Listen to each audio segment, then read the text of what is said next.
చెప్దాం హల్లెలూయా. ఈ చిన్ని ప్రార్థనా కూడికలో బైబిల్లో ఒక మాట ఉంటుంది. చిన్న మంద మాట్లాడండి, భయపడకుడి. పెద్ద మంద భయపడకుడి అనలా. వారానికి 20,000 మంది కూడుకునే ఓ మంద భయపడకుడి అనలా. ఏమన్నాడు ఆయన? చిన్న మంద. అంటే పెద్ద మందగా ఉండే పరిస్థితులు వేరు. యేసు ప్రభు శరీరధారిగా జీవించిన దినాల్లో భయంకరంగా రోమీల ఆధిపత్యం ఉండేది. యూదులైనటువంటి వారు కూడా సాక్షాత్తు యేసుక్రీస్తుని అంగీకరించాల. యేసుక్రీస్తుని అంగీకరించని ప్రతికూల పరిస్థితుల్లో ఎవరో ఇద్దరో ముగ్గురో నలుగురో ఒక 10 మంది ప్రభువుని రక్షకునిగా అంగీకరించి ఆయనను స్వరక్షకునిగా స్వీకరించి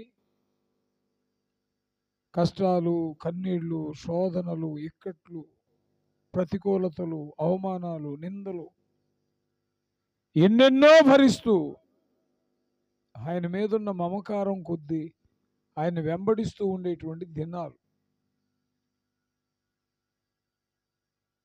ప్రభువుని వెంబడించే వారికి ఈ లోకం ఉనికి పట్టు కాదు. ఈ లోకం ఎప్పుడు అనుకూలంగా ఉంటుందా? ఉండదా? ఉండదు. తెలియక చాలామంది అనుకుంటారు యేసు ప్రభువుని నమ్మితే లోకం దాసోహం చేసిద్ది అనుకుంటారు. నేను పరిచర్యలోకి వచ్చిన తొలి రోజుల్లో నీ దినములన్నిట ఎవరు నీ ఎదుట నిలువలేరని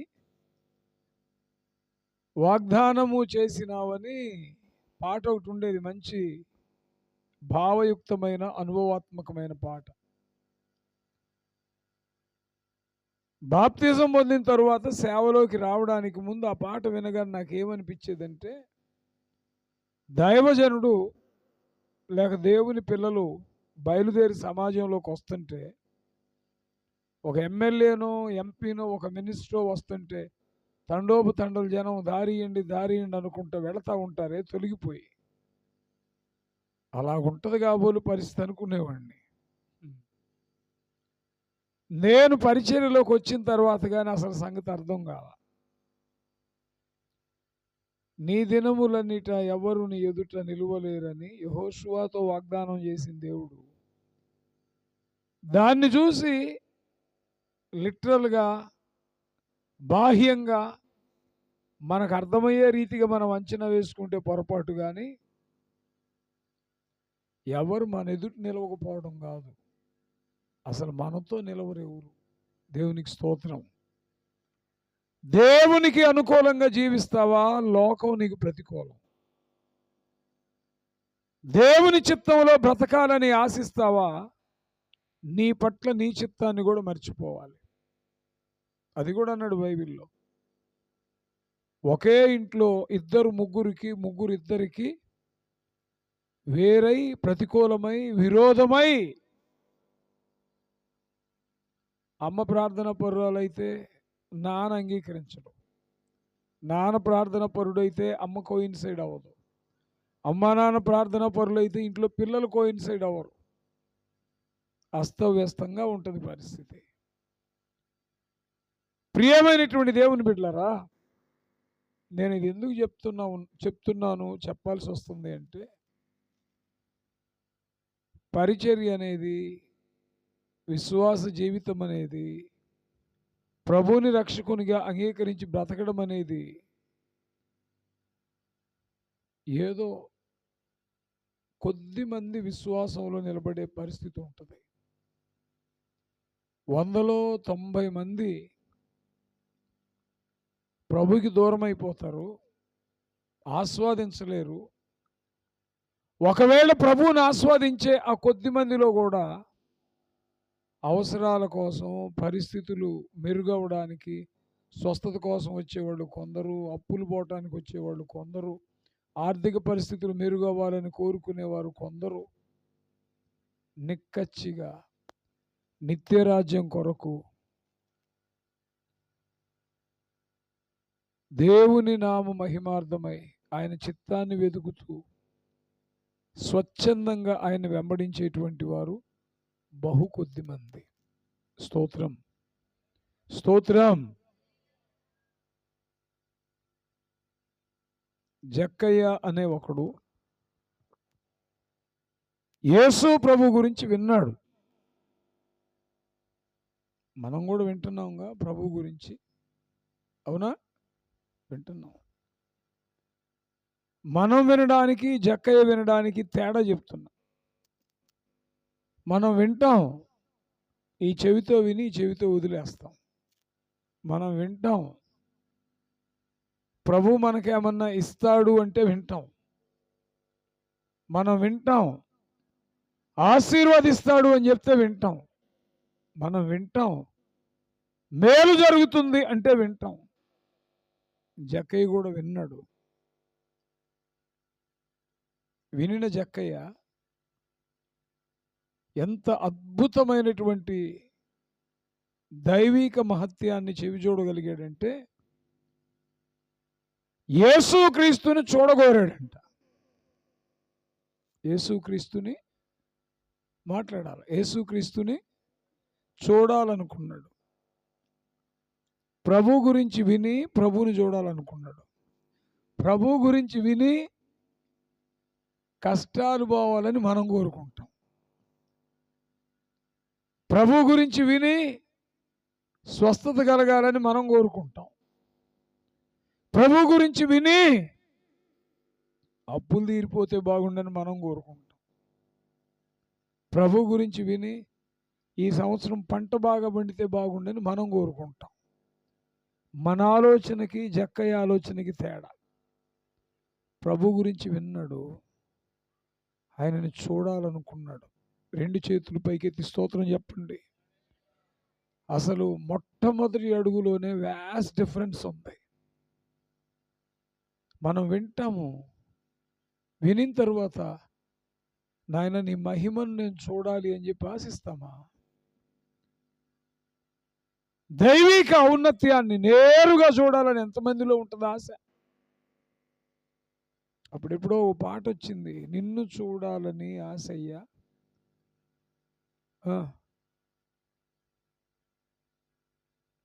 భలే భలే మంచి పాట అది. కళ్ళు చెమరుస్తాయి.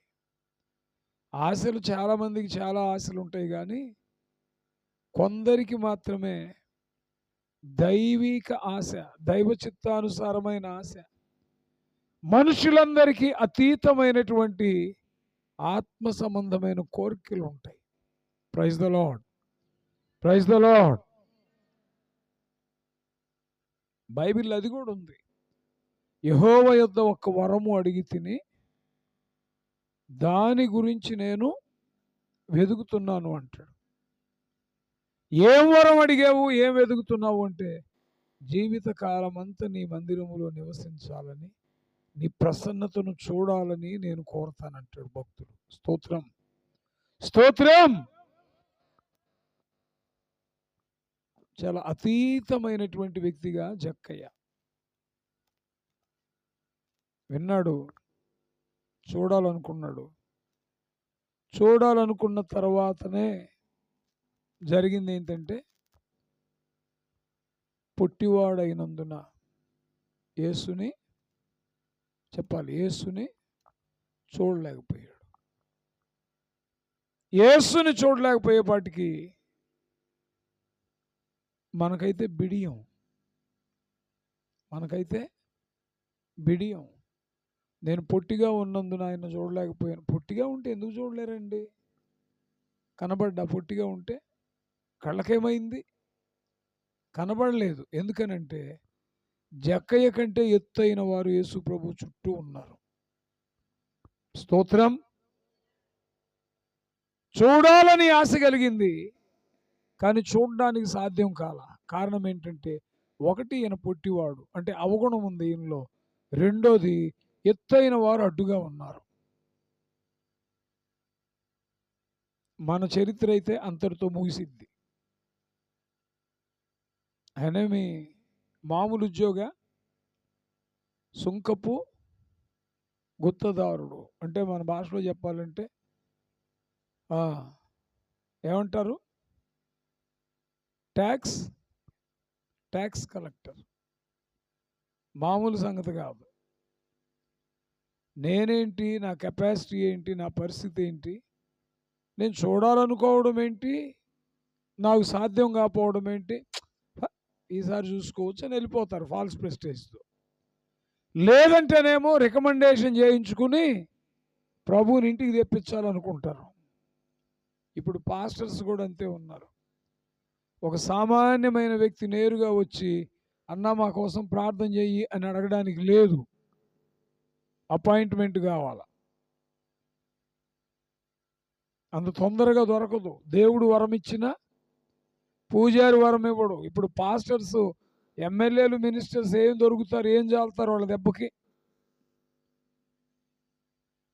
వైఎస్ రాజశేఖర రెడ్డి గారిని అంటారు కానీ ప్రజల ముందు పాలనని మాట్లాడొద్దు. యేసు ప్రభు శరీరధారిగా ఉన్నప్పుడు ఆయన ప్రజల్లోకి వెళ్ళిపోయాడు, మమేకమయ్యాడు ప్రజల్లో. తాను ఒకనిగా సంచరించాడు. ఆంక్షలు పెట్టుకోలా, బారికేడ్స్ లేవు, బౌండరీస్ లేవు, పరిమితులు లేవు. ఇప్పుడు సేవకులకి ప్రభు పరిచర్యకి తేడా అదే. ప్రస్తుత పరిచర్యకి ప్రభు చేసిన పరిచర్యకి తేడా అదే. స్తోత్రం, స్తోత్రం. ఇప్పుడు దైవ సేవకుడు అపాయింట్మెంట్ కావాలంటే ఎవరికి పడితే వాళ్ళకి ఇవ్వరు, రికమెండేషన్ కావాలా. అన్నా పలానా ఆయన్ని పిలవాలనుకుంటున్నాం, మాకు కొంచెం డేట్ ఇప్పిస్తావా అని చెప్పి సమున్నత స్థాయిలో ఉన్న వాళ్ళతో అడిగి చెప్పించుకుంటే అప్పుడు దొరుకుతుంది. నేను వ్యర్థంగా ఏం మాట్లాడడం లేదు.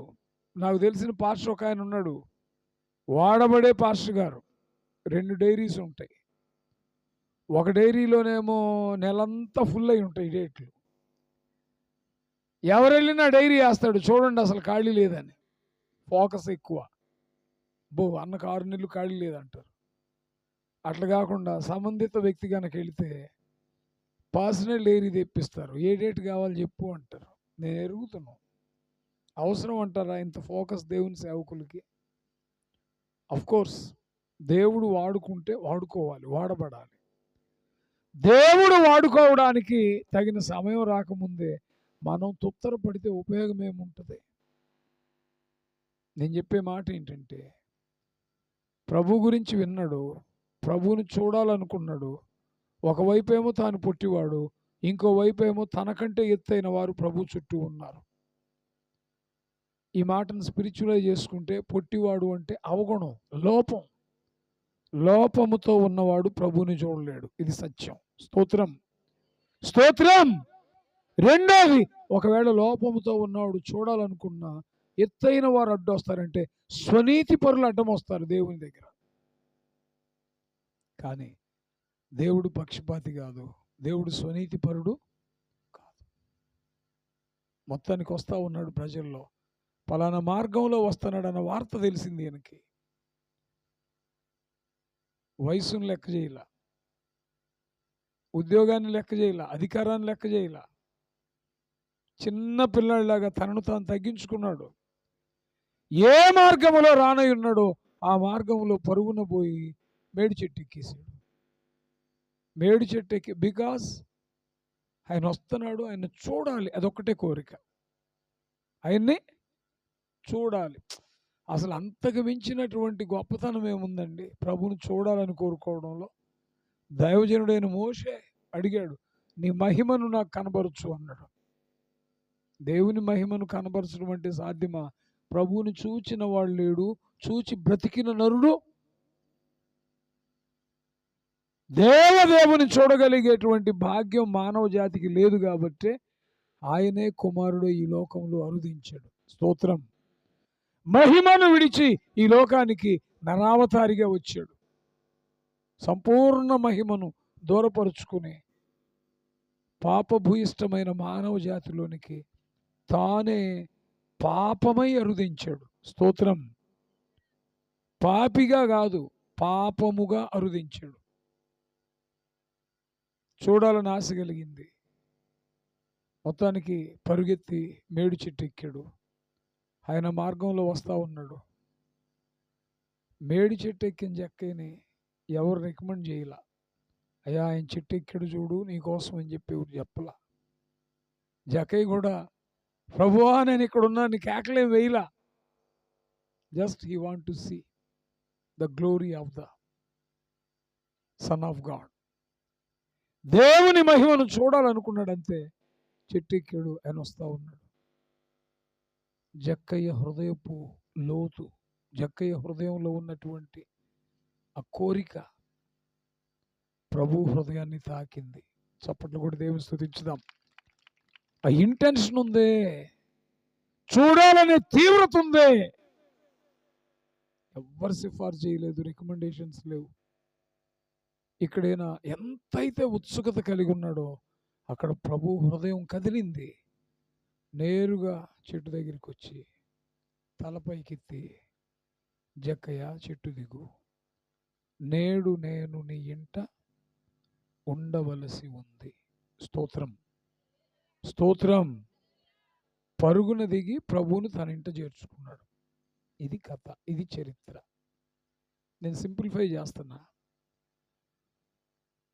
యేసుని చూడాలనుకోవడం గొప్ప కోరిక, యేసుని ఇంట చేర్చుకోవడం గొప్ప భాగ్యం. స్తోత్రం చెప్పండి. ఆయన చూడాలనుకున్నాడు, ఆయన ఇంటికి వచ్చేసాడు. నా మాట అర్థమవుతుందా? ప్రభువుని చూడాలనుకున్నాడు. చూడాలనుకునే క్రమంలో తను అవిటోడు అన్న విషయం తనకు అర్థమైంది, పుట్టివాడు అన్న విషయం తనకు అర్థమైంది. గ్రహింపులోకి వచ్చాడు. చూడాలనే ఆశ చావలా. మనుషులు చుట్టూ ఎత్తుగా ఉన్నారు, సాధ్యం కాల. ఓవర్కమ్ చేశాడు. చిన్నపిల్లాడికి తగ్గించుకున్నాడు. దర్పాన్ని విడిచాడు, అహాన్ని విడిచాడు, ఇగోని విడిచాడు. మేడి చెట్టు ఎక్కాడు.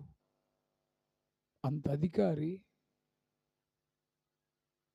తనున్నటువంటి స్థాయిని కూడా మరిచి మేడి చెట్టు ఎక్కాడు. అంటే ఎన్ని గుణ లక్షణాలు చెప్పుకోవచ్చు జక్కయ్యలో.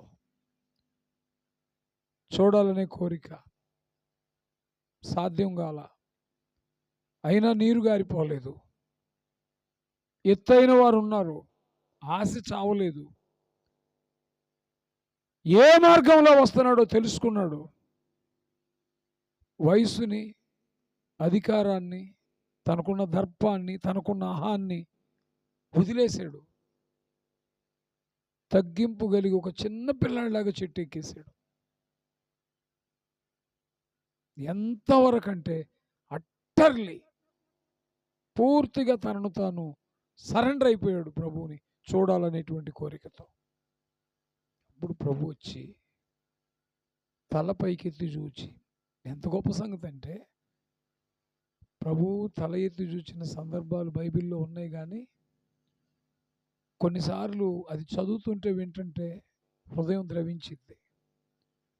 ఆయన అయోగ్యుడైన జక్కయ్య, సుంకపు గుత్తదారుడైన జక్కయ్య, పొట్టివాడైన జక్కయ్య చూడాలనే కోరికతో చెట్టెక్కినప్పుడు అతని విశ్వాసాన్ని చూశాడు, అతని తగ్గింపును చూశాడు, అతని కోరికను చూశాడు, ప్రభువును చూడాలనే తపనను చూశాడు. చెట్టు దగ్గరికి వచ్చి తలపైకెత్తి చూశాడు.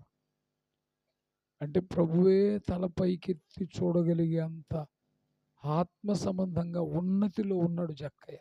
స్తోత్రం. రక్షించబడినవాడు కాదు, బాప్తిజం పొందినోడు కాదు, పాస్టర్ గారిని వెంబడించినోడు కాదు, వాక్యం అంతా తెలిసినోడు కాదు, స్తుతారాధన చేసేవాడు కాదు, ప్రార్థన చేసేవాడు కాదు, బైబిల్ తెలిసినోడు కాదు. ఇన్ని తెలిసిన మనకేమో తగ్గింపు ఉండదు. ఇన్ని తెలిసిన మనకేమో ఆయన చూడాలనే వాంఛ ఉండదు. ఎంతసేపటికి నా దగ్గరికి వస్తే ఏం తెస్తావు, నీ దగ్గరికి వస్తే ఏం పెడతావు, ఇదే బ్రతుకు మంది. యేసు తానే వచ్చి తల ఎత్తి చూశాడు. ఆయన తల ఎత్తి చూసిన ఇంకో సందర్భం చెప్పనా? పాపాత్మురాలైన స్త్రీని పట్టుకొచ్చి, యోహాను సువార్త 8లో ఉంటుంది, చదవద్దు, వినండి. ఈ స్త్రీ పాపం చేస్తూ దొరికింది. మోషే ధర్మశాస్త్రంలో రాళ్లతో కొట్టి చంపమని ఉంది.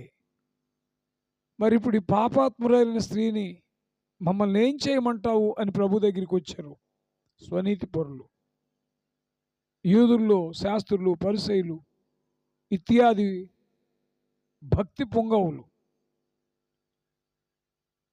వీళ్ళ ఇంటెన్షన్ ఏంటంటే, క్షమించొదిలేయి అంటే ధర్మశాస్త్రాన్ని విరోధంగా మాట్లాడుతున్నావు, కొట్టండి అంటారు. లేదు లేదు, ధర్మశాస్త్రంలో ఉంది కాబట్టి రాళ్లతో కొట్టండి అన్నాడా? కొట్టమని చెబుతున్నావు, నువ్వెట్లా పాపిని రక్షిస్తావు, నువ్వెట్లా పాపుల రక్షకుడు అంటారు. ఇది మాట్లాడితే అది, అది మాట్లాడితే ఇది వస్తుంది. ఆలోచించాడు ప్రభు. వారి చెడుతనం ఎరిగి, శోధించడానికి వచ్చారని ఎరిగి, రక్షించడానికి వచ్చిన మాట నిజమే, ధర్మశాస్త్రాన్ని నెరవేర్చేలాగా రాళ్లతో కొట్టమని చెప్పే మాట నిజమే. అయితే కండిషన్ ఏంటంటే, మీలో పాపము లేనివాడు మొదట ఆమె మీద రాయి వేయొచ్చు. పాపం లేనివాడు ఎవడున్నాడు? ఉన్నారు ఎవరన్నా? మనం షో చేయొచ్చు, నేను చేయొచ్చు షో. మీకు వాక్యం చెప్పడానికి వచ్చాను కాబట్టి నేను పాపంలో ఉంటే ఎట్ట చెబుతానని చెప్పి, నేను వాక్యం చెప్పటమే మీరు చూస్తారు, నా అంతరంగ స్థితిని ఆయన చూస్తాడు. నాలో ఏ పాపం దాగుందో ఆయన చూస్తాడు. నా బాహ్య స్థితిని మీరు చూస్తారు, నా రహస్య జీవితాన్ని ఆయన చూస్తాడు. ఆయన కన్నులకు ఏ మనిషి దాగగలడు చెప్పండి? పాపము లేనివాడు రాయి మొదట వెయ్యండి అంటే అక్కడ రాస్తాడు బైబిల్లో, వారు మనస్సాక్షి చేత గద్దించబడి ఎవడి పాపాన్ని గురించి వాడు స్పృహ కలిగి తెచ్చిన రాళ్ళు కింద పడేసి వెళ్ళిపోతారు. గడగడ గడగడ వణుకుతూ నిలబడి ఉంటుంది ఆ స్త్రీ. ఎందుచేతనంటే పాపము చేసే మనిషే దొరకలేదు కాబట్టి వాడు దొరలాగా ఫీల్ అవుతూ రాళ్లతో కొట్టడానికి నిలబడితే, అసలు ఏ పాప మెరుగని యేసు రాళ్లతోటైనా కొట్టొచ్చు, ఇంకెలాగైనా కొట్టొచ్చు, ఈయన సమర్థుడు. నిలబడింది, అందరు వెళ్ళిపోయారు. ఆయన అప్పటిదాకా తల ఉంచుకుని ఉన్న ఆయన ఆమెను తల ఎత్తి చూచాను. స్తోత్రం చెప్పండి. తల ఎత్తి చూచి, అమ్మా, వారెవరూ నీకు శిక్ష విధింపలేదా? లేదు ప్రభువా, నేనును నీకు శిక్ష.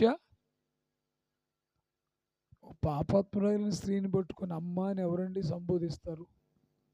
ఒక వ్యభిచార స్త్రీని చూసి చెతురాడే వాళ్ళు ఉన్నారు, ఒక వ్యభిచార స్త్రీని నీచంగా మాట్లాడే వాళ్ళు ఉన్నారు. ఆయన ఎవరో ఒక పెద్ద పాస్టర్ గారు, చచ్చిపోయాడులేండి. ఇట్లాగే సభకు వస్తూ ఆడపిల్లలు కొంతమంది యవన పిల్లలు పూలు పెట్టుకొని వచ్చారు. యవన పిల్లలు పూలు పెట్టుకొని వస్తే, పూలు పెట్టుకొని వచ్చారు వేశ్యా జీవితం అని చెప్పి డయాస్ మీద కొట్టబోయారు పట్టుకొని. సభకు వచ్చేటప్పుడు అందరూ భక్తులు వస్తారా? సభకు వచ్చేటప్పుడు అందరు ప్రార్థనా పరులు వస్తారా? సభకు వచ్చేటప్పుడు అంతా వాక్యం తెలిసిన వాళ్ళు వస్తారా? సభకు వచ్చేటప్పుడు అందరూ వైరాగ్యంతో ఉన్నవాళ్ళు వస్తారా? నువ్వు మాట్లాడే వర్తమానమైన, నీ బ్రతుకైనా, నీ సందేశమైనా ఇతరులను ప్రభు తట్టు నడిపించేదిగా ఉండాలి కానీ ప్రశ్నార్థకంగా మారకూడదు.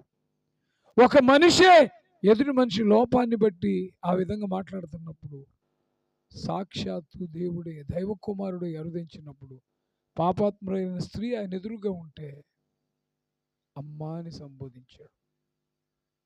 ఔన్నత్యం అంటారు, హైనెస్. ఏంటది చెప్పండి? ఏంటది? గొప్పతనం. మన గొప్పతనం కారుల్లో చూస్తాం. మన గొప్పతనం 4 ఉంగరాలు పెట్టుకున్నాడు ఒకడు, వాక్యం చెప్తానే ఇలా ఇలా ఇలా అంటున్నాడు. డయాస్ ఎక్కబోతా ఇంకో పాస్టర్ గారు, నా కో స్పీకర్ వేజెండ్లో, కొంచెం మొహం కడుక్కోవాలి బ్రదర్ అన్నాడు. కారు దిగిన తర్వాత ఇంటి దగ్గర ఏం చేశాడు అయ్యగారు, మొహం కడుక్కోవాలంటే వాష్రూమ్కి వెళ్ళాలి, లేకపోతే ఇంకో దగ్గరికి నీళ్లు తెప్పించుకొని షర్టు తీసి లోపల ఇంతలా ఉంది శామతాడు మెడలో, ఈ మెడలో శామతాడు కనపడేలా రుద్దుతూ ఉన్నాడు. మనుష్యుడేమి విత్తునో అదే పంట. ఏ దృక్పథంతో నడుస్తామో, ఏ యాటిట్యూడ్ కలిగి ఉంటామో దాన్నే చివరికి పొందుతాం. గొప్పతనం అంటే బంగారంలో, డబ్బులో, బంగ్లాల్లో, కారులో కాదు. గొప్పతనం అనగా యేసు ప్రభువుని చూసి నేర్చుకోవాలి. ఏంటయ్యా అంటే, జన్మనిచ్చిన మరియమ్మని అమ్మా అన్నాడు. ద్రాక్షారసం అయిపోయినప్పుడు, అమ్మా నాతో నీకేమి, నా సమయం ఇంకా. తల్లి అమ్మలాగే కనపడింది, అమ్మే. పాపాత్మురాలైన స్త్రీ కూడా అమ్మే. స్తోత్రం, స్తోత్రం. ఆయన క్యారెక్టర్, ఆయన నడవడి, ఆయన ప్రవర్తన, ఆయన ఉన్నతి, ఆయన గొప్పతనం. నేను వస్తున్నాను మళ్ళీ. జక్కయ్య దగ్గరికి రాగానే తల ఎత్తి చూచి, స్తోత్రం చెప్పండి, స్తోత్రం చెప్పండి. పాపాత్మురైన స్త్రీ తనలో కలిగిన కన్వర్షన్, తనలో కలిగిన మార్పు క్రీస్తును తల ఎత్తి చూచేలాగా చేసింది. ప్రభు కొరకు జీవించే మనం మన వైపు, మన అంతరంగాన్ని, మన జీవితాన్ని, మన పరిస్థితుల్ని తల ఎత్తి కాదు, కనీసం చూడగలుగుతున్నాడా, మనల్ని దాటి వెళ్తున్నాడా? యెషయా గ్రంథంలో అన్నాడు, మీరు మీ చేతులు చాపునప్పుడు నా కనులను కప్పుకొందును. వాళ్ళనేమో తలెత్తి చూశాడు. దేవుని పిల్లలని పేరు పెట్టబడిన వారి దగ్గరికి వచ్చేపాటికనేమో మీరు చేతులు జాపితే నా కళ్ళు కప్పుకుంటానన్నాడు. ఎందుకనంటే నటన దేవుడు ఇష్టపడ్డు, వేషధారణ దేవుడు ఇష్టపడ్డు. పాపాత్మురాలు వేశ్యకైన పరలోకంలో స్థానం ఉంది, కానీ వేషధారికి స్థానం లేదు. ప్రియమైనటువంటి దేవుని బిడ్డలారా, డబుల్ ఆఫర్. యేసయ్యను చూడాలనుకున్నాడు, చూసే భాగ్యం దొరికింది, ప్రభువుని తన ఇంట చేర్చుకునే భాగ్యం దొరికింది. స్తోత్రం చెప్దాం, స్తోత్రం చెప్దాం. ఇదంతా నేను మీకు అర్థం కావడానికి చెప్పాల్సి వచ్చింది. ఇందులో నేను మీ దృష్టిలోకి తేవాలని ఆశపడుతుంది ఏంటంటే, మొదటి వచనంలోకి రండి.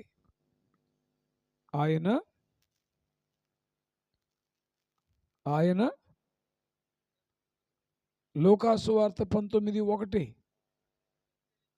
సంచరించుచు,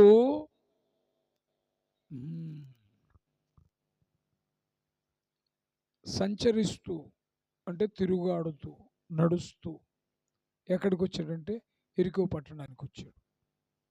ఎరికో పట్టణానికి రావడంలో ఆంతర్యం ఏంటి అంటే, జక్కయ్య అనబడే సుంకపు గుత్తదారుడు పట్టబడ్డాడు. స్తోత్రం.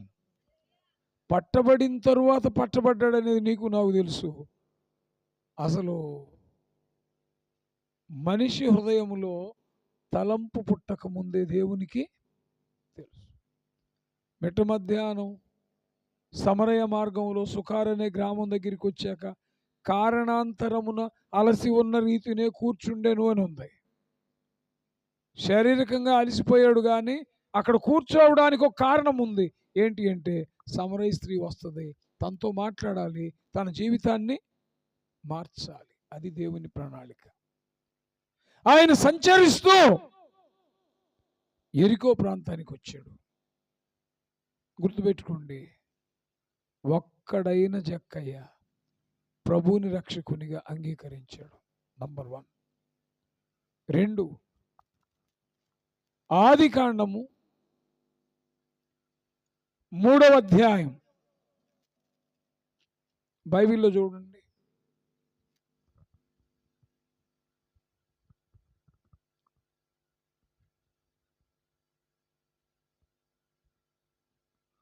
చల్లబోటను 8వ వచనం అనుకుంటాను, చూడండి ఒకసారి.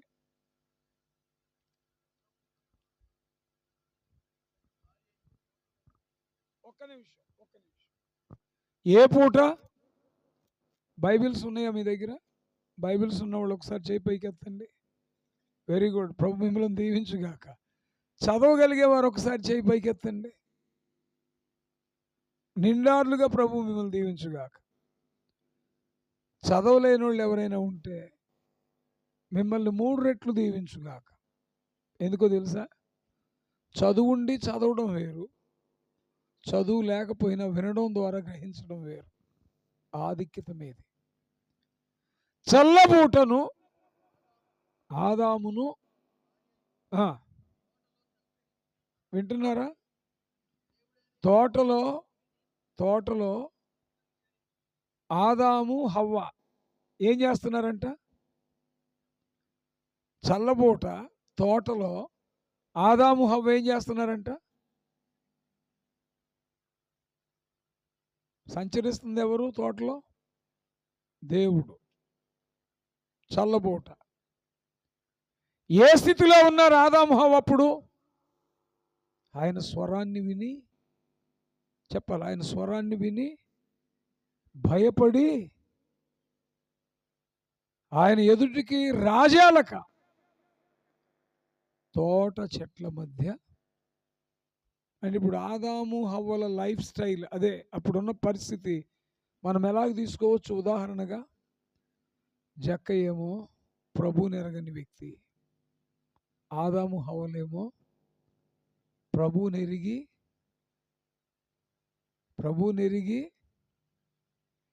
తోట చెట్ల మధ్యకు పరిగెత్తారంట.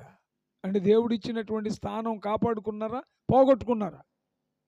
ఆజ్ఞను అతిక్రమించి తొలగిపోయారు. అంటే వీళ్ళ స్టేటస్ ఏంటంటే ప్రభువునెరిగి పడిపోయిన వారు. స్తోత్రం చెప్పండి. ప్రతి గుంపులో, ప్రతి సంఘంలో, ప్రతి కుటుంబంలో, ప్రతి దైవిక వ్యవస్థలో ప్రభువుని ఎరగనోళ్ళు ఉంటారు, ప్రభువుని ఎరిగి పడిపోయిన వారు ఉంటారు. థర్డ్ పొజిషన్ ఏంటంటే దానియేలు గ్రంథం 3వ అధ్యాయం 25వ వచనం చదవండి. దానియేలు గ్రంథం 3వ అధ్యాయం 25వ వచనం.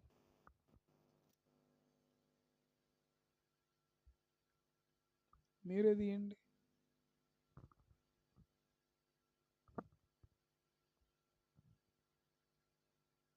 ఎంతసేపా?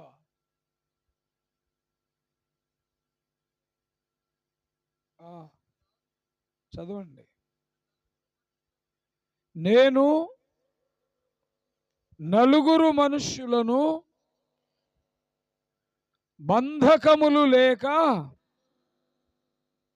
ఎక్కడా అగ్నిలో సంచరించుట చూచుచున్నాను, వారికి హాని ఏమీ కలుగలేదు.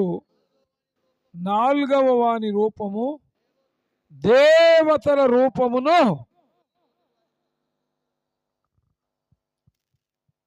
రాజు పేరేంటి? నెబుకద్నెజర్. అగ్నిలో ఉందెవరు? షద్రకు మెషాకు. అది రాజు మార్చిపెట్టిన పేరు. వారి అసలు పేర్లేంటి? హనన్యా, మిషాయేలు, అజర్యా. ఇప్పుడు ఈ ముగ్గురిని అగ్నిలో వేయించాడు. వారు చేసిన ద్రోహం ఏంటి? వారు చేసిన దోషం ఏంటి? వారు చేసిన పాపం ఏంటి? రాజు ఆజ్ఞను ధిక్కరించారు.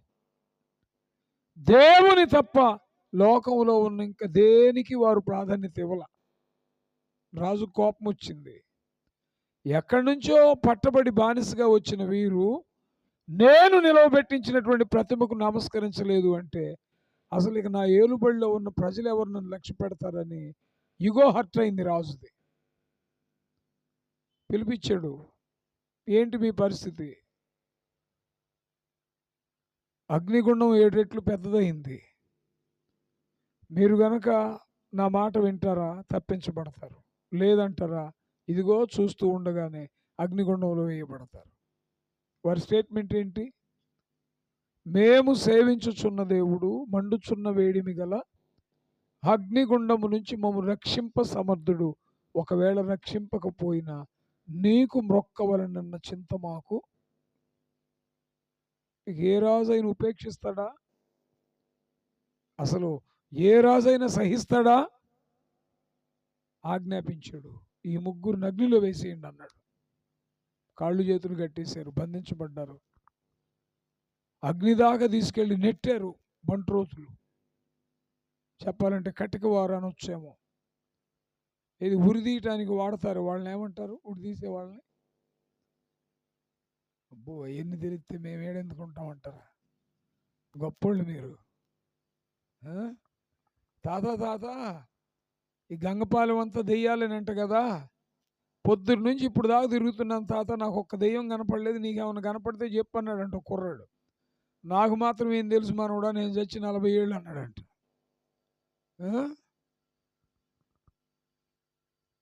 ఇప్పుడు ప్రభుత్వ ఆజ్ఞ మేరకు ఉరిదీసే వాళ్ళని ఏమంటారు అంటే నవ్వుతున్నారు. ప్రభు మిమ్మల్ని దీవించుగాక. తలారి. అలాగే నెబుకద్నెజర్ టైంలో కూడా రాజు ఆజ్ఞను ఉల్లంఘించిన ఈ ముగ్గురిని బంధించి అగ్నిలో తొయ్యటానికి ఒక ముగ్గురునో నలుగురినో ఏర్పాటు చేశాడు. వీళ్ళు అగ్నిగుండం దాకా తీసుకెళ్ళి వాళ్ళని నెట్టారు. వాళ్ళని నెడుతూ ఉండగానే అగ్ని ముందు ముగ్గురిని దాటుకుని వచ్చి నెట్టిన వారిని కాల్చేసింది. నెట్టినోడు ముందుంటాడా, నెట్టబడ్డవాడు ముందుంటాడు? అగ్నికి నెట్టబడ్డవాడు ముందున్నాడు, నెట్టేవాడు వెనకున్నాడు. కానీ అగ్ని ఎక్కడికి వచ్చేసింది? ఎవడైతే నెట్టడానికి వచ్చాడో వాళ్ళని కాల్చేసింది. అంటే నెట్టినోళ్ళని కాల్చేసిందంటే నెట్టబడ్డవాళ్ళ పరిస్థితి ఏంటి? లోపలికి వెళ్ళారు. వీళ్ళను కూడా అగ్ని తాకింది. వారి బంధకాలు మాత్రం తెగిపోయాయి. చేతులు దేవునికి స్తోత్రం చెబుదాం. బంధకాలు మాత్రం తెగిపోయాయి. రాజుకు ఆశ్చర్యం వేసింది. ఇదేంట్రా బాబు, నెట్టినోళ్ళు చచ్చారు కాలిపోయి, నెట్టబడ్డవాళ్ళు లోపల బంధకాలు ఏమైనాయి? ముగ్గురు కనపడుతున్నారు. ముగ్గురు కాదు, ఇంకొకడు ఉన్నాడు. దేవతను పోలిన రూపం, దేవదూతను పోలిన రూపంతో 4వ నరుడు ఒకడు వీళ్ళతో సంచరిస్తున్నారు. మనం నెట్టింది ఎంతమందిని అని అడుగుతున్నాడు. మళ్ళీ డౌట్ వచ్చింది. ముగ్గురిని, కానీ నలుగురు కనిపిస్తున్నారు. ఆ కనిపించే 4వ నరుడే సర్వోన్నతుడైన దైవ కుమారుడైన క్రీస్తు. స్తోత్రం, స్తోత్రం. He has to wait eagerly to save mankind, those who are dependent. ఎవరైతే దేవుని మీద ఆధారపడతారో, ఎవరైతే సంపూర్ణ నిశ్చయత విశ్వాసత కలిగి ఉంటారో, వాళ్ళ బ్రతుకులో ఒకవేళ కష్టాలు రావచ్చు, అగ్నిగుండాన్ని పోలిన శ్రమలు రావచ్చు. పాత పాట ఒకటి ఉంది, ఇది జలములలో బడి నేను వెళ్ళిన అవి నా మీద,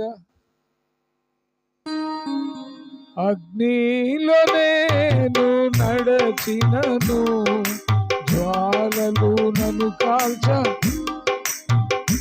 స్తోత్రం. ఎక్కడ వెళ్తాడంట? జలములలో బడి నేను వెళ్ళిన. ఆ మాట ఎవరు పాడాలి? అది ఎవరు పాడాలి? అది అయ్యా కాదు. అగ్నిలో ఎవడైతే నడుస్తాడో వాడు పాడాలి అనుభవంలో నుంచి. జలములలో పడినే వెళ్ళిన అవి నా మీద పొర్లవు అని ఎవరు పాడాలంటే, ఎవరు పలకాలంటే, ముందు నువ్వు జలాల్లో నడిస్తే అనుభవపూర్వకంగా అవి నా మీద పొరలలేదు, నా దేవుడు నన్ను కాపాడాడు అని నిశ్చయత కలిగిన వాడు పాడితే బాగుంటుంది. మనం నీళ్ళ కొట్టు నుండి జలములలో బడినే నువ్వే ఉట్టిదే, కాళ్ళు కూడా తడవు నీళ్ళలో.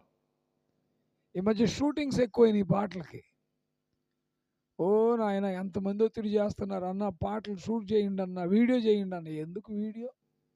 మనకెందుకు వీడియో? అసలు వీడియో ఉంది పైన. తలంపిచ్చాడు, తలంపు రాసి పెట్టాము, ప్రజలు పాడుకుంటున్నారు, దేవునికి మహిమ. వాళ్ళు రాసిన తలంపుని ఈయనేమో అడవుల్లో కొండ మీద నిలబడతాడు. ఈయన అడవుల్లో కొండ మీద నిలబడి పాటేమో జలములలో బడినే. ఎక్కడ నువ్వు అడవిలో కొండ మీద నిలబడి జలాల్లో నడిచానంటావు? అగ్నిలో నేను, మేఘాలు గమ్ముతూ ఉంటాయి, ఈయన నిలబడి ఉంటాయి పెట్టుకొని, మేఘాలు చుట్టూ ఆవరిస్తూ ఉంటాయి. అక్కడ పాటేమో అగ్నిలో నేను. ఎందాక నువ్వు ఒడ్డును నిలబడి పాడుకుంటే, జలాల్లో పోయినా నా మీద పొరలో అగ్నిలో ఉన్న నన్ను కాల్చవంటే అవన్నీ ఒట్టి మాటలు కదూ. జలములు నీ మీద పొర్లుతాయో లేదో తెలియాలంటే you should have to walk ఎత్ ఇన్ వాటర్స్. స్తోత్రం, స్తోత్రం. దేవుడు అనుమతించాల. అనుమతిస్తే if you are a accepted version, ఆమోదించబడిన వ్యక్తిగా నీవు ఉంటే, పరీక్షకు అప్పజెప్పబడిన వ్యక్తిగా నీవు ఉంటే, నువ్వు జలాల్లో వెళతావో అగ్నిలో వెళతావో అవి నిన్ను కాల్చవనేది వెళితే కానీ నీకు అర్థం కాదు. స్తోత్రం, స్తోత్రం. ముగ్గురు నేసారు అగ్నిలో. అగ్నిలో వేయబడడానికి ముందు స్టేట్మెంట్ ఏంటంటే, మేము సేవించే దేవుడు మమ్మల్ని రక్షిస్తాడు. ఒకవేళ రక్షింపకపోతే, ఇఫ్ నాట్ హ్యాపెన్, నీకు మొక్కాల్సిన చింత మాకు. అంటే అర్థం ఏంటి? మేము ఆరాధించే మా దేవుని కొరకు చస్తాం కానీ నీ కాళ్ళు అయితే పట్టాం. ఈ మధ్య ఎస్సీ క్యాండిడేట్స్ గనక క్రిస్టియన్ అని పెట్టుకుంటే ఎస్సీ హోదా కోల్పోయినట్టే అని వచ్చింది. కలవరం రేగింది జనాల్లో, కలవరం రేగింది, దద్దరిల్లిపోయింది. గుడ్డి కన్ను ఊరకుంటేనేమి, నిద్రపోతేనేమి. అసలు లోకంలో అన్ని విషయాల్లో చచ్చిపోయి బ్రతికేవాడికి నీ ముఖం, నువ్వు ఎస్సీ అయితేనేమి, ఓసీ అయితేనేమి, బీసీ అయితేనేమి, అసలు నీ కులమే లేకపోతేనేమి, మనుషులు ఇచ్చే బెనిఫిట్స్ మీద నువ్వు బ్రతుకుతుంది, దేవుడిచ్చే జీవాన్ని బట్టి బ్రతుకుతున్నావా? చప్పట్లు కూడా దేవుని స్తుతించండి. నీ జీవనానికి ఆధారం, నీ గురికి ఆధారం, నీ ఉనికికి ఆధారం, నీ స్థితికి ఆధారం నువ్వు ఆరాధించే దేవుడు. వాడెవడు అన్నాడు, ఈ బెడ్ ఎంతో తెలుసా అన్నాడు. మెడికేటెడ్. ఎంత అంటే 75,000 అంట ఓన్లీ మ్యాట్రిస్. 75,000 అనగానే ఇంకొకటి ఉండి, ఊరుకొండ అంకులో 75 ఏంది అమ్మేవాడు, మా చర్చిలో పిల్లడు. 75 ఏంది, 2 లక్షలు కూడా ఉంది మ్యాట్రిస్ అన్నాడు. 2 లక్షలు పెట్టి మ్యాట్రిస్ కొంటావు. What about sleep? డబ్బులతో నిద్ర వచ్చిద్దా రాము? వస్తుందా డబ్బులతో నిద్ర? నిద్ర ఎవరు ఇవ్వాలి? సమాధానం ఎవరు ఇవ్వాలి? విశ్రాంతి ఎవరు ఇవ్వాలి? ఆదరణ ఎవరు ఇవ్వాలి? ప్రాణప్రాప్తి ఎవరు ఇవ్వాలి? ఆయుష్కాలం ఎవరు పెంచాలి? మర్చిపోతే ఎట్టా? కొండ నాలుగు మందు పెట్టి ఉన్న నాలుగు బాగొట్టుకుంటే, అసలు అన్నీ ఇడిసేసి ప్రభువులో బ్రతికేవాడికి ఇవన్నీ అవసరం అంటారా? స్తోత్రం. వాడనేది కాదు, ముందు నువ్వు కాలుతో దాన్ని ఎగిరి, అసలు ఇవి నేను ఉపయోగించుకోవట్లేదురా బడవా అని చెప్పు. ప్రభుని స్వరక్షకునిగా అంగీకరించిన వానికి దేనిలో రాజీ పడాల్సిన పని లేదు. స్తోత్రం, స్తోత్రం. మా జీవం ఆయనతో కూడా ఉంది. Praise the lord. మేమేమై ఉన్నామో అది మా ప్రభు వల్లనే. భయపెట్టాడు రాజు, 7 రెట్లు పెద్దది చేశాడు. తొణకలా, భయపడలా, కలవరం లేదు. Let it what you want to do, you can. ఎత్తి పడేశారు అగ్నిలో. అగ్ని ఎంత తీవ్రంగా ఉంది మనం అర్థం చేసుకోవాలంటే, నెట్టడానికి వెళ్ళారే ముందు వాళ్ళు కాలిపోయారు. అంటే ఎంత తీవ్రంగా ఉందంటే, అవతరున్నవాడు కాలేడంటే యువతరున్నవాడు సంగతి ఏంటి? అగ్నివాసన కూడా వారిని అంటలేదు. స్తోత్రం. వారి వస్త్రాలను తాకలేదు, వారి తల వెంట్రుకలు కమరలేదు. మరి అగ్ని దేనికి ఉపయోగపడిందంటే బంధకాలను తెంచేసింది. ఆశ్చర్యకరమైన సంగతి ఏంటంటే, వీళ్ళు అగ్నిలో వేయబడితే వీళ్ళు సాక్ష్యం ఇచ్చేపాటికే అగ్నిలోకి ఇంకొక నరుడు దిగి వీరి కోసం వెయిట్ చేస్తూ ఉన్నాడు. స్తోత్రం, స్తోత్రం. కష్టాలు ఉంటాయి, కన్నీళ్ళు ఉంటాయి, ఇబ్బందులు ఉంటాయి, అనిర్వచనీయమైన పరిస్థితులు ఉంటాయి. దేవుని మీద ఆధారపడితే నీ ప్రతి పరిస్థితిని కూడా ఎదుర్కోవడానికి నీకు ముందుగా ఆయన నిలబడతాడు. స్తోత్రం చెప్పండి. ముగింపులోకి వస్తున్నా. పక్షపాతం లేని దేవుడు, గొప్ప దేవుడు. ఔన్నత్య అతిశయానికి రూపం ఏదైనా ఉందంటే ఆయనే. ఎరికో పట్టణంలో జక్కయ్య రక్షణ కొరకు హైరా ప్రాంతంలో సంచరించాడు. రాసి పెట్టుకోండి. పక్షపాతం లేనివాడు, నేను పాపులనే పిలవ వచ్చి తిని కానీ నీతిమంతులను. అసలు ఆయన పిలవకుండా నీతిమంతుడు ఎవడున్నాడు చెప్పండి? ఆయన పిలవకపోతే నీతిమంతుడు ఎవడున్నాడు చెప్పండి? పాపులనే పిలవచ్చి తిని. ఎక్కడ పాపం ఉందో, ఎక్కడ రక్షణ లేదో, ఎక్కడ దోషభరితమైన స్థితిగతులు ఉన్నాయో అక్కడ ఆయన సంచరించాడు. రెండోది, ఎరిగి రక్షణ పొంది స్థితిని మరిచిపోయి, బైబిల్ అంటాడు ప్రకటన గ్రంథం 2వ అధ్యాయంలో, ఏ స్థితిలో నుండి పడితివో అది జ్ఞాపకం చేసుకో. ఆదాము హవ్వలకు దేవుడు ఇచ్చినటువంటి స్థితి ఏంటి? ప్లేస్మెంట్ ఏంటి చెప్పండి? ఆయనతో కలిసి జీవించేటువంటి ఆధిక్యత దేవుడు వారికి ఇచ్చాడు. వారేమయ్యారు? వద్దని చెప్పిన దాన్ని చేశారు. ఆజ్ఞను ఒక ఆయన అన్నాడు, పండు తింటారని తెలిసినప్పుడు పండు అక్కడ పెట్టడం ఎందుకు? తప్పెవరిది? మరి ఇప్పుడు ఆయన కదా అనాల్సింది అన్నాడు ఒకడు. పండు తినుట ఏ పాపం అన్నాడు బైబిల్లో? ఏమన్నాడు? ఆజ్ఞను ఒకవేళ పండు అక్కడ పెట్టలేదు అనుకోండి, ఇంకేదైనా చెప్తాడు దేవుడు, ఇంకేదైనా పని చెప్తాడు, అది చేయరు. ఏదైనా వద్దంటాడు, అది చేస్తారు. ఇక్కడ పండు కాదు నిమిత్తం, ఆజ్ఞను అతిక్రమించటం. ఆజ్ఞను అతిక్రమించారు. దేవుడిచ్చిన స్థానాన్ని కోల్పోయారు. దేవుడిచ్చిన ఆత్మీయ స్థితిని పోగొట్టుకున్నారు. ఉండాల్సిన స్థానం వేరు, వాడు ఉంటున్న స్థానం వేరు. ప్రభు స్వరాన్ని విని ప్రభుతో కలిసి జీవించాల్సిన వీరు పారిపోయి తోట చెట్ల మధ్య దాక్కున్నారు. మీ బ్రతుకులు ఇంతే, మిమ్మల్ని బాగు చేయలేము, పొండి అల్లా. అసలు ఆయన ఎవరో తెలియనోడి కోసం సంచరించాడు ఎరికో ప్రాంతంలో. స్తోత్రం. ఆయన ఎరిగి పడిపోయిన ఆదాము హవ్వల కోసం కూడా ఆయన సంచరించాడు. స్తోత్రం, స్తోత్రం.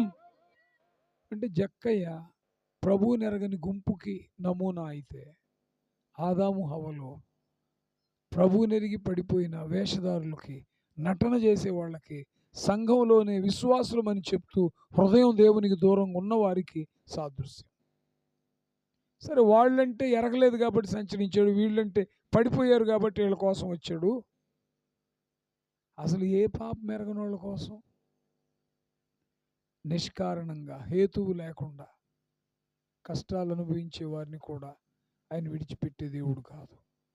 నా నామము నిమిత్తం అన్యజనులెల్లా మేము నిందించి దూషించి మీ మీద చెడ్డ మాటలెల్లా పలుకున్నప్పుడు మీరు ధన్యులు, మహిమా స్వరూపియగు ఆత్మ మీ మీద నిలుస్తుంది. స్తోత్రం. ఆయన విడిచిపెట్టల. అగ్నిలో వేయబడ్డారనే విషయం వీళ్ళదే మనకు తెలుసు, కానీ ఆయన ఎప్పుడు అగ్నిలోకి వచ్చాడో మనకు తెలియదు. స్తోత్రం. అంటే నీ పరిస్థితి ఎంత తీవ్రమో నీకు తెలిసే ముందే ఆయన ఎరిగి ఉంటాడు. Praise the Lord. నా మాటలు ముగింపులోకి తెస్తున్నాను. Still he is moving among us. He is walking among us. ఇప్పుడు ఆయన మన మధ్య నడుస్తూ ఉన్నాడు. ఇప్పుడు ఆయన మన మధ్య తేరి చూస్తూ ఉన్నాడు. ఇప్పుడు ఆయన సన్నిధి మన మధ్య సంచరిస్తూ ఉంది. జక్కయ్యలాగా నువ్వు ఇంకా ప్రభువుని ఎరగలేదా? ఆదాము హవ్వల్లాగా ప్రభువుని ఎరిగి ఆయన దివ్యమంగళ స్వరూపాన్ని తేరి చూడలేని స్థితిలో తోట చెట్ల మధ్యకు దాక్కున్నట్టుగా ఆత్మ సంబంధంగా పడిపోయి దేవునికి దూరం అయ్యావా? నిష్కారణంగా కష్టాలు అనుభవిస్తూ నీతి నిమిత్తం ఆకలి దప్పులు కలిగి ప్రభువు నా మహిమార్థమై ఆటుపోట్లు కష్టాలు ఎదుర్కొంటున్నావా? ఆయన శద్రకు మేషకు అబేద్నెగోలను వదలలేదు, ఆదాము హవ్వల్ని విడవలేదు. మీరేమంటారు తెలుసమ్మా? ఇటు చూడండి, అక్కయ్య దిక్కే చూస్తుంది, అటే చూస్తుంది అక్కయ్య.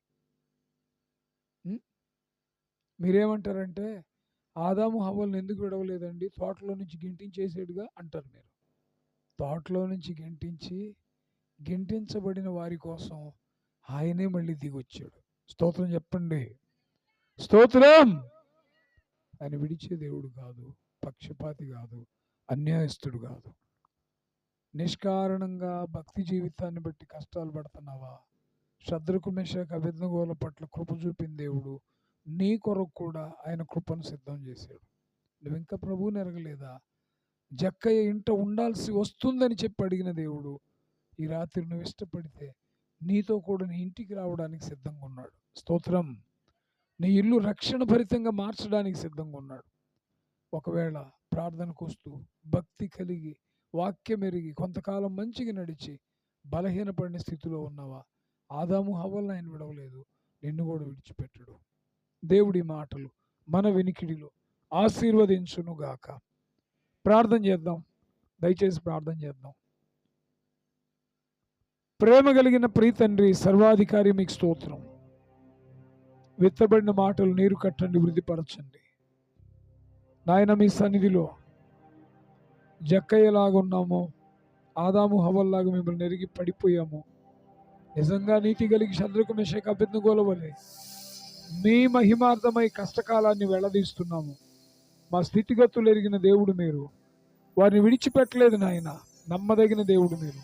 మీ నమ్మకత్వానికై మీ నామాన్ని స్తుతిస్తూ మీ చిత్తానుసారమైన ప్రవృత్తి కలిగి జీవించే భాగ్యం మిమ్మల్ని ఈ రాత్రి ప్రతి జీవితంలో, ప్రతి కుటుంబంలో ఆత్మ సంబంధమైన పురోభివృద్ధినివ్వమని, మీరే ఉండి వారి హృదయాలను సొంతం చేసుకోనమని చేరి వచ్చిన ప్రియులందరిని బట్టి ప్రార్థిస్తూ, కోడికలు ఏర్పాటు చేసినటువంటి ప్రియ సేవకులను వారి పరిచర్యను బట్టి ప్రార్థిస్తూ, సమస్త మహిమ ప్రభావాలు మీకు చెల్లిస్తూ యేసు నామములో ప్రార్థిస్తున్నాను పరమ తండ్రి. ఆమేన్.